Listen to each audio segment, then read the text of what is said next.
स्वागत है एक नए ब्लॉग वीडियो के साथ। हम लोग आ गए हैं बनारस, अभी 4:34 पे यहाँ पे हैं। तो कृपया करके पूरा वीडियो देखिए, पूरे बनारस का टूर कराने वाले हैं हम आप लोगों को। कृपया करके आप लोगों के लिए एक से एक अपडेट लेके आ रहे हैं, तो हमारे चैनल को साथ ही सब्सक्राइब करें, वीडियो को लाइक करें और अपना सपोर्ट देना ना भूलें, क्योंकि एक से बढ़ के एक अपडेट आपके लिए लेके आते हैं। तो लेके चल रहे हैं सीधा आगे की तरफ। काशी विश्वनाथ मंदिर भगवान शिव को समर्पित एक प्रसिद्ध हिंदू मंदिर है।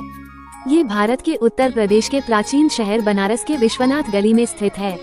ये हिंदुओं के सबसे पवित्र तीर्थ स्थलों में से एक है और भगवान शिव के 12 ज्योतिर्लिंग मंदिरों में से एक है। तो कृपा करके जितने नए लोग हैं हमारे चैनल स्क्वायर अभिषेक को सब्सक्राइब करें, साथ ही कमेंट में हर हर महादेव लिखना ना भूलें।